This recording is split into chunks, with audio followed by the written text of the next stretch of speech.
मैं गोया हूँ पाक नबी की मेरी बोली कू कू कू। हाँ, जिस तरफ उठ गई दम में दम आ गया। हुजूर की इनायतें जहाँ जहाँ हैं सब में बरकत ही बरकत है। तो फख्र करने के लिए हमारे पास सबसे बड़ी दौलत रोम लाखों की फौज थी, मदीने से निकले हुए बादियां नशीन सहाबा जिनके पैरों में चप्पल भी नहीं थी और पैबंद लगे कपड़े थे, लेकिन उमर फारूक के जमाने में जब निकले तो उस रोमन एम्पायर को घुटने टेकने पर मजबूर कर दिया, धूल चटा कर रख दिया। उसके बाद से लेकर 14 सदियां गुजर गई, आज तक रोमन एम्पायर नहीं आ सका। जिसको एक बार सुलाया वो उठ ही नहीं सका, नहीं उठ सका। दुनिया को पता है ये कौन सुला सकता है, निकल करके सहरा से जिसने उलट दिया था तख्ते रोमा को। इकबाल कहता है सुना है कुदसियों से मैंने कि वो शेर फिर होशियार होगा, वो शेर फिर होशियार होगा। वो सिर्फ मोहम्मद अरबी का शेर है और दुनिया को इसी बात का खौफ है कि ये बेदार ना होने पाए है, ये उठने ना पाए।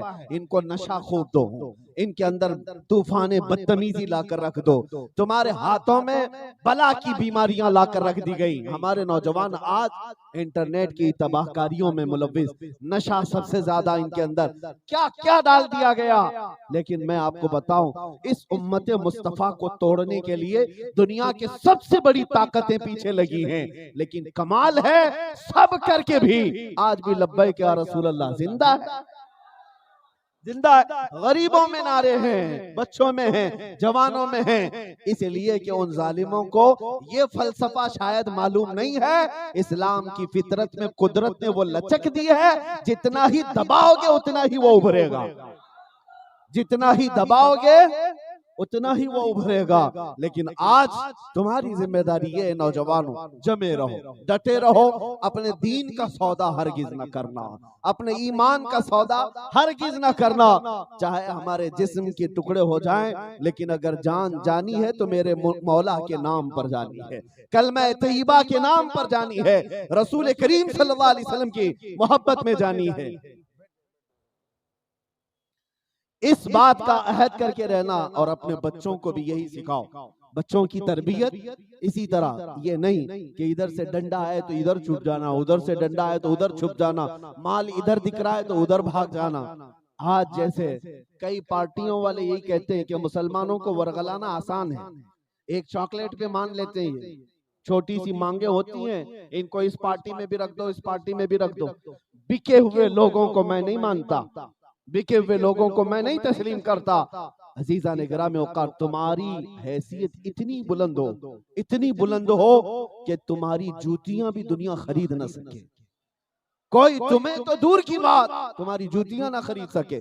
तुम्हारी निस्बत मेरे मुस्तफा से है, रसूल करीम सल्लल्लाहु अलैहि वसल्लम से है। इस्तिकामत का जज्बा अगर मैं तुम्हें बताऊं, अल्लाहु अकबर, एक मदीने की खातून जंग ओहद में, ओहद के जंग खत्म होने के बाद आई, हुजूर की बारगाह में अर्ज करती, या रसूल अल्लाह, सुना है मेरा जवान बेटा शहीद हो गया। एक ही बेटा था, जिस औरत का एक बेटा हो शहीद हो गया, वो औरत का कलेजा क्या नहीं पड़ जाता। आज औरतों से जाकर पूछो किसी का जवान बेटा जाए तो माँ पर क्या गुजरती, लेकिन वो मदीने की खातून थी, मदीने की खातून सबसे पहले आई और हुजूर से इजाजत मांगती है, अगर आका आप हुक्म दे मैं अपने बेटे की लाश देख लूं। हुजूर पाक सल्लल्लाहु अलैहि वसल्लम ने हुक्म दिया कि जाके देख ले। वो मैदान में आई, जवान बेटा शहीद हो चुका था, आई करीब में, चेहरे से धूल को साफ किया, देखा कि लाश पड़ी हुई है, जुब्बा उठा दिया, बेटे का जुब्बा उठाया और लाश को पलट करके पीठ पर हाथ फेरती रही, और उसके बाद फिर लाश को सीधे रखकर सजदे में गिर गई और शुक्र करने लगी कि मौला तेरा शुक्र है मेरे लाल को अपने हबीब की खिदमत में कबूल किया, अपने रसूल के दिफा में तूने कबूल किया। कुछ सहाबा वहां जो खड़े थे उन्होंने पूछा खातून से, ये क्या कर रही हो, ये इंतकाल कर चुका जवान, उसको यूं पलट पलट कर क्यों देख रही हो। अल्लाह अकबर, ईमानी जज्बा, इस्तिकामत किसे कहते हैं सुनो। वो खातून कहती, आपने पूछा तो मैं जवाब दूं, ये मेरा जवान बेटा जब घर से रुखसत हो रहा था, जंग में जा रहा था, उस वक्त मैंने इसको एक वसीयत की थी। कहा था बेटा तू आम जगह नहीं जा रहा, अल्लाह के रसूल के साथ जा रहा है, तू रसूल पाक की खिदमत में जा रहा है। कभी अगर सख्त वक्त आ गया, जंग में कभी भी कुछ हालात बदल सकते हैं, हालात अगर सख्त हो गए, तुझे कसम देती हूं कि नबी को छोड़कर कभी भागना मत, कभी पीठ फेर कर भागना मत।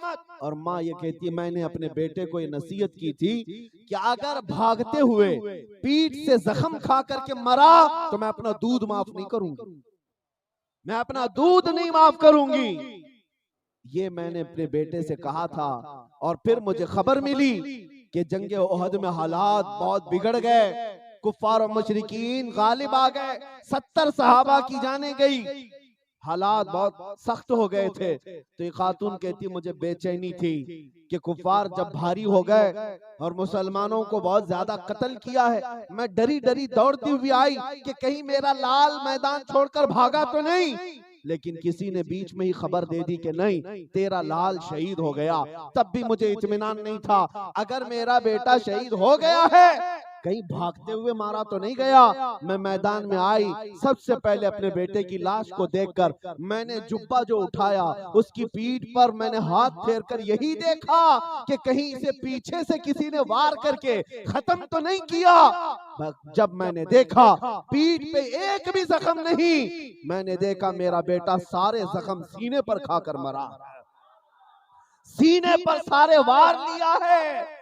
और सब के सब वार जब सीने पर मैंने देखी, सजदे शुक्र में गिर गई, अल्लाह की बारगाह में अर्ज किया मौला तूने मेरी सुन ली, मेरे लाल को भागते हुए नहीं बल्कि अपने नबी की वफादारी में कबूल किया है। ये जज्बाए ईमानी, इसको इस्तिकामत कहते हैं। अजीजा ने गिरामी, वो मदीने वाले सब लुटा देते और उसके बाद क्या कहते थे पता है? एक और खातून मदीने में जिनके 4 रिश्तेदार शहीद हो गए थे एक ही दिन में, बाप भी, बेटा भी, भाई भी, शोहर भी, सब लोगों ने जब खबर दी कि तुम्हारे इतने लोग शहीद हो गए, उस खातून ने क्या पूछा पता है? सबसे पहले पूछा मेरे घर वालों की छोड़ो, अल्लाह के रसूल सलामत हैं, रसूल पाक सलामत हैं या नहीं? लोगों ने कहा वो सलामत है। तो वो खातून क्या कहती है अल्लाह की बारगाह में, हाथ उठाकर कहती है या रसूल अल्लाह कुल्लु मुसीबतिन बादका जुललुन, ऐ अल्लाह के रसूल अगर आप हैं तो फिर हर मुसीबत छोटी है, हर मुसीबत छोटी है, हल्की है। अगर मेरा चांद सलामत तो पूरी कायनात सलामत। आज यही जज्बा रखो है मोमिनो, दुनिया तुमसे छीनती है सब छीन लेने दो, लुटता है लुट जाने दो, जो कुछ ले सकती है ये हमारा घर लेगी, हमारे बच्चे लेगी, हमारी औलाद, हमारे जायदाद, हमारी मस्जिदें, हमारी इज्जतें यही ले सकती है। लेकिन हमेशा एक बात याद रखना, जो सीने में तुम शमा रोशन किए हुए हो मदीने के ताजदार की मोहब्बत की, इस शमा को कभी कोई काफिर छीन नहीं सकता। उन्हें पता है इसको हासिल करने के लिए उन्हें बहुत कुछ पापड़ बेलने पड़ेंगे। तुम अगर अलर्ट हो गए और सतर्क हो गए, मैं सब कुछ लुटा सकता हूं लेकिन नामे मुस्तफा पर सौदा नहीं कर सकता, फिर देखना दुनिया सब लूट ले लेकिन तुम्हारा मकाम वैसा ही बाकी रहेगा। बगदाद में आज भी अजान हो रही है, एक वक्त ऐसा था बगदाद को खून में नहला दिया गया था। क्या इस्लाम खत्म हो गया? दरियाए दजला खून से लाल था चंगेज के जमाने में, हलाकू के जमाने में। मियाँ आज की जो मॉब लिंचिंग है ये कुछ नहीं, इससे बड़ी बड़ी मॉब लिंचिंग हो गई हमारे पुरखों के साथ, लेकिन इस्लाम तब भी लहरा रहा था, आज भी लहरा रहा है। इस्लाम तेरी नब्ज न डूबेगी हश्र तक, तेरी रगों में रवां खून है 4 यार का। हाँ, ये कभी खत्म नहीं होगा। अब आपकी जिम्मेदारी ये है, अजमेर की धरती से जो मैसेज मिला है वो यही है, हवाएं आती हैं, तूफान आते हैं, तुम जमे रह जाओगे, डटे रह जाओगे। तो देखना गरीब नवाज को बैठने भी नहीं दिया जा रहा था, पता है ना तारीख में। हाँ, ये तक कहा जा रहा था यहाँ राजा के ऊंट बैठते हैं, यहाँ मत बैठो, वहां मत बैठो, यहाँ मत बैठो, वहां मत बैठो। कुरान में अल्लाह फरमाता है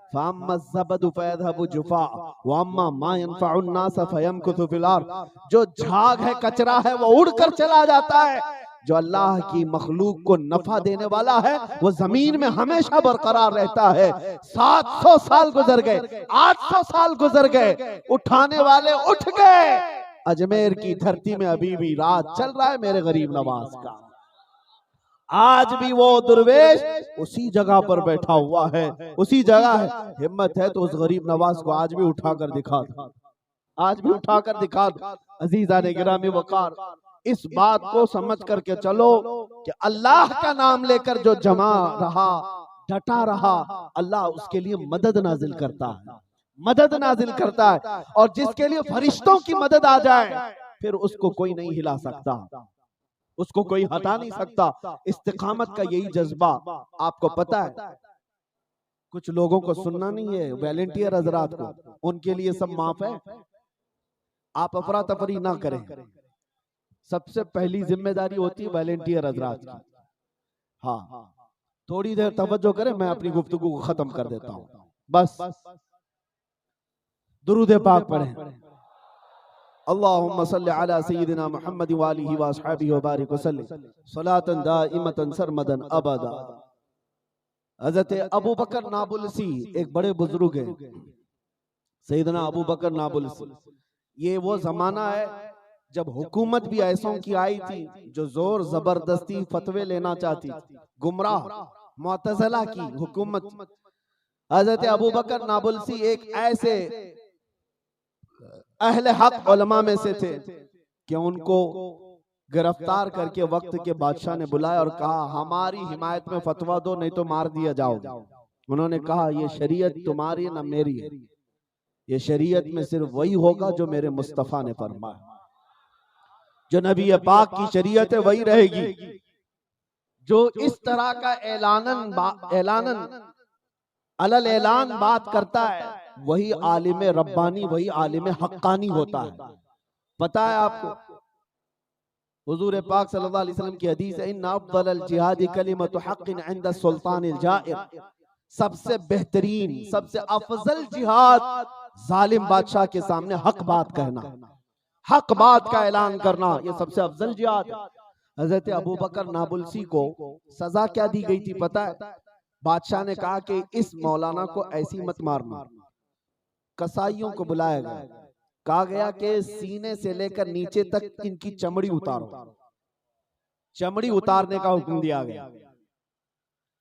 जब पूरा ऐलान हो गया कि इनकी चमड़ी उतारी जाए तो एक भी कसाई आने को तैयार नहीं था। एक यहूदी आया, कहा कि मैं इनकी चमड़ी उतारता, और वो अपने हाथ में तेज चाकू वगैरह लेकर के आया। मेरे अजीज, भरे दरबार में सैयदना अबू बकर नाबुलसी की खाल उतारी जा रही थी, चमड़ी उतारी जा रही थी, और आप उस वक्त खड़े थे। वक्त का बादशाह देखता रहा क्या कैफियत है। तो हज़रत अबू बकर नाबुलसी ने फरमाया कि तेरा कसाई जब जब चाकू लगाता है तब तब नया मजा आता है, तब तब नया मजा आता है। अल्लाहु अकबर। ये कौन कैसे उलमा थे? उसकी वजह है दर्द को भी जब तक इजाजत नहीं होगी मेरे मौला से तब तक दर्द भी नहीं होता, दर्द भी नहीं होता।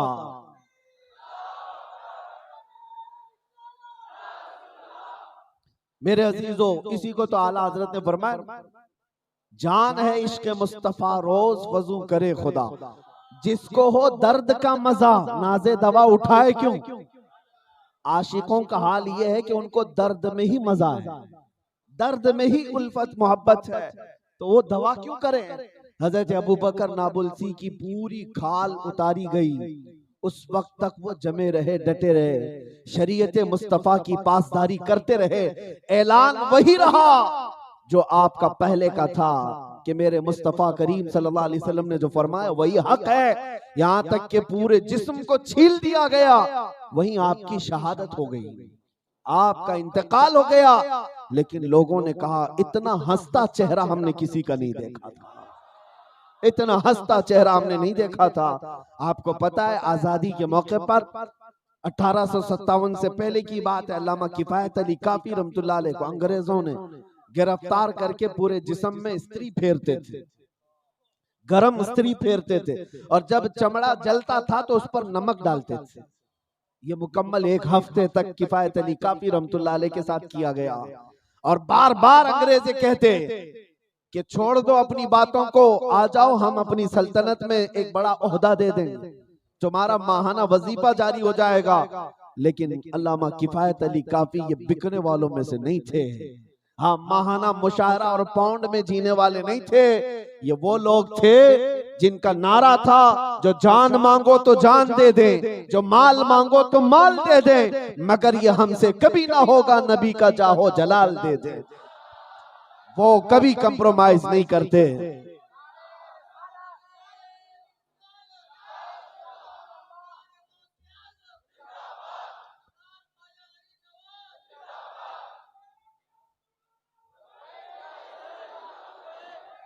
मेरे अजीजों, सब कुछ करके देख लिया गया, बड़ी बड़ी कुर्बानियां।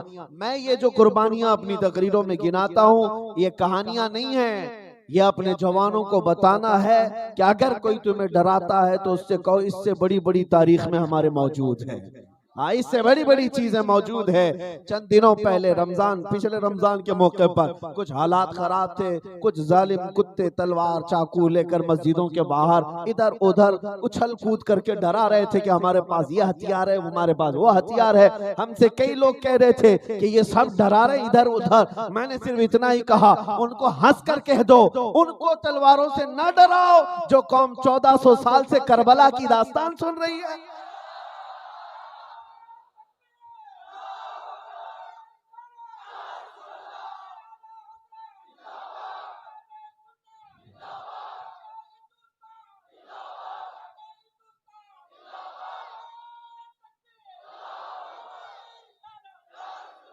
मैं उनसे यही कहता हूँ, डराओ उनको जो अभी अभी के पैदा हुए हो, नई नई कौम आई हो, नया नया किसी का मजहब बना हो, नया नया कोई जमात पैदा हुई हो, नहीं, उन्हें जाओ डराओ सहमाओ। हमारी तारीख में बहुत रोशन दलीलें मौजूद हैं। हम पिछले 14 सदियों से करबला की दास्तान सिर्फ सुनाते नहीं, सुनते भी हैं और बच्चों को पिलाते भी हैं, और फिर ये ऐलान भी करके दिखाते हैं। जब पूरे करबला की दास्तान खत्म होती है, हर खतीब ये कहकर जाता है, घबराना मत, हुसैन के टुकड़े हो गए थे, घबराना मत, अली अकबर के लाशे पर घोड़े दौड़ गए थे, घबराना मत, अली असगर को बचपन में शहीद कर दिया गया था। ना घबराओ, अहले बैत के अगरचे टुकड़े टुकड़े हो गए थे, बल्कि अलल ऐलान सर उठा करके दुनिया से ये कहो, इस्लाम जिंदा होता है हर करबला के बाद। इस्लाम जिंदा होता है हर करबला के बाद। कत्ले हुसैन असल में मर्गे यजीद है, इस्लाम जिंदा होता है हर करबला के बाद। करबला का वाकया ये बार बार हम इसीलिए दोहराते हैं, ऐ मुसलमानों, अगर तुम्हारी जिंदगी में कोई यजीद नाचने लग जाए, हुसैन की सीरत फिर से पढ़ लेना, रस्म शब्बीरी फिर से अदा करना, और तुम्हारे पास कमी नहीं है। अल्हम्दुलिल्लाह गरीब नवाज है, गौसे आजम है, और ऐसे ऐसे औलिया कामिलीन हैं जिनको एक बार पढ़ लो तो सारा खौफ निकल जाए, सारा डर निकल जाए। अजीजान गिरामी, अल्हम्दुलिल्लाह जितना शुक्र करो कम है, जितना शुक्र करो कम है। अभी मैं मॉरिशस में था, कोई साहब कह रहे थे उर्स मना रहे थे, एक ही उर्स में 3 बुजुर्गों का नाम था, सरकार गरीब नवाज, सरकार कलाम, मुहद्दिस आजम हिंद, तीनों का उर्स एक ही में मना रहे। किसी ने कहा इतने उर्स आते हैं आपके यहाँ, इतने उर्स आते हैं? मैंने कहा सही बात है, 365 दिन रोजाना उर्स करें तब भी औलिया के पूरे उर्स नहीं हो पाते।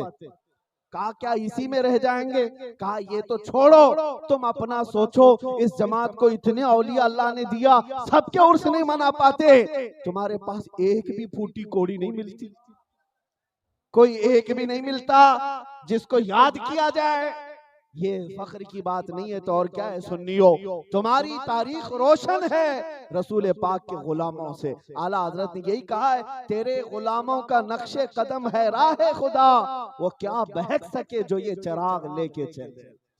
आपको जमे रहना है, डटे रहना है, इस्तिकामत का जज्बा जो गरीब नवाज के आस्थाने से आ रहा है, गरीब नवाज के आस्थाने से आ रहा है, वो यही है। आपको पता है वक्त के राजा ने एक मर्तबा सरकार गरीब नवाज को बहकाने के लिए खूबसूरत लड़की भी भेजी। हाँ, ये हर जमाने में होता है, इसलिए कि दुनिया को पता है नौजवान दो ही चीजों से मात खाता है, शिकस्त खाता है, हार जाता है, एक औरत दूसरे दौलत। एक औरत और एक दौलत, इन दोनों में अक्सर नौजवान ठोकर खाते हैं। लेकिन मैं उन नौजवानों की बात नहीं कर रहा जिनकी आंखों में पहले से जमाले मुस्तफा बसा, वो हुजूर का हुस्न अपनी आंखों में रखते हो, उन्हें ना औरत ना दौलत कोई चीज खरीद नहीं सकती, इसलिए कि वो जमे हुए लोग हैं, डटे हुए लोग हैं। गरीब नवाज रज़ी अल्लाह तआला अन्हु के यहाँ आती रही, कई दिन तक चलता रहा मामला कि वो अपनी तरफ रागिब कर ले, अपनी चाल से, अपने चलन से, अपनी हरकत से आपको अपनी तरफ मुतवज्जे कर ले। लेकिन जुरात आपको मैं बताऊं, सरकार गरीब नवाज जब वो आई मुसल्ले पर बैठ के और सजदे में चले गए। कई दिन तक ये मामला चलता रहा। फिर एक दिन सरकार गरीब नवाज ने सलाम फेर कर नजर क्या डाली, वो तड़पते हुए कलमे तैयबा पढ़ने लगे। सरकार गरीब नवाज की नजर जमाल ने इस्लाम की दौलत से उसे मुशर्रफ कर दिया। लेकिन एक बात मैं आपको बता दूं, पहले इम्तिहान होता है तुम्हारा, तुम अगर जमे रह गए, डटे रह गए, तो फिर अल्लाह की मदद भी आती है, अल्लाह की मदद भी आती है। आज तुम्हारी टांग खींच रहा हो, कोई हाथ खींच रहा हो, तुम्हें डराता हो, धमकाता हो, तुम्हें अपने दीन पर इस्तिकामत दिखाना होगा। और जब तुम इस इम्तिहान में कामयाब हो जाओगे, फिर देखना कीड़े मकोड़े तो वैसे ही मौसम के साथ खत्म हो जाएंगे। मौसम जाते ही कीड़े चले जाते हैं। कुछ कीड़ों को सिर्फ मौसम में पर आते हैं, सही है ना? हाँ, कुछ मौसम ऐसे आते हैं कीड़ों को पर आते हैं, वो उड़ते रहते हैं। मौसम चला गया तो कीड़े भी चले गए। तो लेकिन उस मौसम में तुम्हें नहीं घबराना। घर में बैठा हूं, मौसम अजीब सा है और कीड़े आ गए इधर से भी उधर से भी। मैं आपको बता रहा हूँ मिसाल के तौर पर। और उन पतंगों का हाल ये कि पर अभी अभी आए, सब मेरे घर में घुस आए, कभी इधर से कभी उधर से। लेकिन अब अक्लमंद आदमी क्या करता है, थोड़ी देर इंतजार करता है, मौसम जाए कीड़े जाएंगे, कुछ ना कुछ डिफेंस के लिए दवा, कुछ ना कुछ स्प्रे छिड़कता रहेगा, कुछ कीड़े मरेंगे, कुछ आते रहेंगे, लेकिन मौसम जाने के बाद खत्म हो जाएंगे। लेकिन बेवकूफ आदमी वो है इन छोटे छोटे कीड़ों के आने से अपने घर ही छोड़ के भाग जाए। ये तो नहीं हो सकता ना। अरे मियाँ, तुम्हारा मेहनत से बनाया हुआ घर है, घर छोड़कर क्यों भागोगे कीड़ों के लिए? इसी तरह एक बात याद रखो, दीन इस्लाम अपनी हक्कानियत के साथ सुबह क़यामत तक चलता रहेगा। और आंधियों में कीड़े आते रहेंगे, तूफानों में सब चीजें आती रहेंगी। अक्लमंद वो है जो इस दीन पर हमेशा जमा रहेगा, डटा रहेगा और अपने घर में रहेगा, इसलिए कि उसे पता है रात होती है तो मौला सुबह भी लाता है। रात हमेशा नहीं रहती, सूरज को तो निकलना है। इसी तरह आज अगर हमारे हालात पर अंधेरा छाया है तो हमें इंतजार है, वो दिन भी आएगा जब सूरज तुलू होगा, हर घर नारा लगाएगा लब्बैक या रसूल अल्लाह। हर जगह से आवाज आएगी, सदा आएगी, मुस्तफा मेरे हैं, मुस्तफा मेरे हैं। उस वक्त तक के लिए तुम्हें अपने अमाल के साथ मजबूती से जीने की जरूरत है।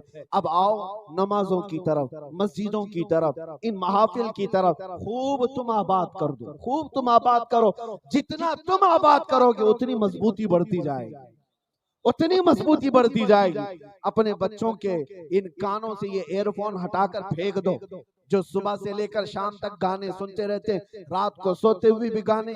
फरमाया गया ये गाने सुनने वाले के अंदर बेहयाई आती है और जिना की तरफ बढ़ता है, और निफाक दिल में आता है, डर और खौफ पैदा होता है। गाने सुनने वाले के अंदर हया भी निकलती है और वो आदमी बुज़दिल बनता जाता है, डर खौफ उसके सीने में जमता रहता है। निकाल फेंको ये सब चीजें, अपने बच्चों को ये तलकीन करो, आज से सुनना है तो क्या, सोते वक्त भी उठते वक्त भी यही नारा होना चाहिए, मैं सो जाऊं या मुस्तफा कहते कहते, मैं सो जाऊं या मुस्तफा कहते कहते, खुले आंख मेरी सल्ले अला कहते कहते। याद तो सबको है, करते क्यों नहीं, खुले आंख सल्ले। बस ये चीजों की थोड़ी सी अपने आप में तब्दीली ले आओ और फिर देखो एक इनकलाब आएगा, इनकलाब आएगा। इनकलाब आसमानों से और जमीन के नीचे से नहीं, तुम्हारी आबादी से आएगा, तुम्हारे अपने अमाल से आएगा। तुम जिस दिन बदल गए दुनिया बदल जाएगी। जिस दिन तुम्हारे माशरे में मेरे आका सल्लल्लाहु अलैहि वसल्लम की खुशबुएं आने लग गई, फिर देखना तुम्हारे ऊपर कोई गलबा हासिल नहीं कर सकता, कोई गलबा हासिल नहीं कर सकता। तुम्हें पता है मदीने तैयबा में एक मिसाल बता दूं, हजरत सलमा बिन अकवा रज़ी अल्लाह ताला, जिनका जिक्र आला हजरत ने मलफूजात में लिखा है, हदीस में मौजूद है। एक सहाबी है, एक ही सहाबी, मदीने में सब लोग सो रहे थे रात को।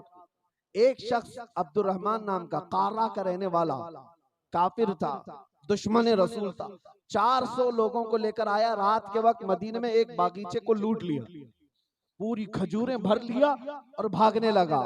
और उस वक्त सब सोए हुए थे। उन 400 लोगों के इस चोरी पर अगर किसी को नजर पड़ी तो हजरत सलमा बिन अकवा, एक साहबी, एक ही हैं और 400 खजूरें लूट कर जा रहे। होना क्या चाहिए था, जाकर मदीने में सबको ऐलान कर देते, बुलाते, आओ पकड़ते हैं चोरों को। नहीं, वो मेरे मुस्तफा का शेर है। सलमा बिन अकवा जहां थे, अच्छा उनकी खासियत बताऊं, जिंदगी भर कभी घोड़े का सफर नहीं किए, जहां जाते पैदल जाते, जहां जाते पैदल। वो घोड़ों का सफर का जमाना है ना, लोगों को लॉन्ग रूट पे जाना होता, घोड़े पर जाते। सलमा बिन अकवा सिर्फ पैदल, बल्कि उनकी चाल के बारे में फरमाया कि घोड़े से तेज दौड़ते थे। अब ये पीछा करने लगे उन 400 का। मैंने हदीस में पढ़ा, एक साहबी दौड़ा रहे 400 को, और हैरत की बात है कि 400 दौड़ भी रहे, भाग भी रहे, और इतना भगाया, इतना भगाया। हदीस पाक में है, एक ही साहबी, ना घोड़ा है ना कुछ है, बीच रास्ते से भगाए जा रहे। अब्दुर्रहमान कारा का रहने वाला ये शख्स, वो घबराया, वो सरदार है 400 का, खजूरें लूट कर जा रहे थे। सलमा बिन अकवा का हाल ये था कि जो हाथ में आता उसको गिराते, उसकी गर्दन पे पैर रखते। वहीं वो ठंडा है, आगे बढ़ते, कई लोगों को घोड़े से खींच खींच कर गिराते रहे। तन्हा आदमी, और दौड़ते रहे, यहाँ तक कि तंग आ गए वो, भागते भागते। अब्दुर्रहमान कारा वो पलट करके कहने लगा, ऐ शख्स तुझे चाहिए क्या? हजरत सलमा बिन अकवा ने कहा, जब तक तुम्हारी झोलियों में एक भी खजूर रहेगी पीछा छोड़ूंगा नहीं। मदीने की खजूरें लूट कर जा रहे हो, मैं नहीं छोड़ूंगा। वो खजूरें आपस में सब इधर उधर बांट लिए, भागने लगे, 10 इधर 10 इधर, सबको दौड़ाते रहे। पहाड़ों पर चढ़ गए, तब भी ये चढ़ने लग गए। तो वो तंग आकर के कहते हैं, रुक जाओ, हम सारी खजूरें वापस करते हैं, हम लौटाते। एक मैदान में सारी खजूरें चादर बिछाकर उन्होंने लौटा दी, सब लाकर उंडेल दिया। कहा अब तो जान छोड़ दो। मुझे हैरत होती है कि एक आदमी इतनों को दौड़ा कैसे सकता है। दुनिया की अकल में ना आता होगा, लेकिन तुम्हें अभी पता नहीं ताकत मुस्तफा है क्या। इसी को तो आला हजरत ने फरमाया था, क्या दबे जिस पे हिमायत का हो पंजा तेरा, शेर को खतरे में लाता नहीं कुत्ता तेरा। दरबारे गौस से भी अगर एक कुत्ता मंसूब हो जाता है, वो वक्त के शेर को फाड़ के रख सकता है। वो तो सहाबी रसूल हैं, वो सहाबी रसूल हैं। खजूरें पूरी वापस ले ली और उन सबको भगा करके वापस अकेले पूरी खजूरें उठाकर चलकर आने लगे मदीने में। जानते हो आला हजरत लिखते हैं, ये ताकत क्यों थी, ये रौब क्यों था, इतना बड़ा उनका दबदबा क्यों था उन 400 पर? वजह सिर्फ ये थी कि एक बार नबी पाक सल्लल्लाहु ताला अलैहि वसल्लम बैठे सहाबा को बैत कर रहे थे। हुजूर ने बुला करके कहा, सलमा बिन अकवा आ जाओ, अपना हाथ दो मेरे हाथ में। हजरत सलमा बिन अकवा कहते हैं, या रसूल अल्लाह, मैंने इससे पहले आपसे बैत कर ली। हुजूर ने फरमाया और एक बार कर लो। उन्होंने दोबारा कर ली। थोड़ी देर के बाद हुजूर ने फिर उनको पुकार कर कहा, सलमा बिन अकवा आ जाओ, बैत कर लो। हुजूर अर्ज करते हैं, 2 बार बैत कर चुका हूँ। मेरे आका ने फरमाया 3 बार मेरे हाथ में हाथ दो तो क्या फर्क पड़ता है। वो गए मेरे आका के हाथ में, फिर तीसरी बार हाथ दी। उसके बाद उठ कर के आते हैं, 3 बार हाथ में हुजूर के हाथ दिया। वापस आकर कहते हैं, फिर मेरा हाथ इतना मजबूत था, इतना मजबूत था, दुनिया के पहाड़ों से भी टकराने की हिम्मत रखता था। निस्बत मुस्तफा।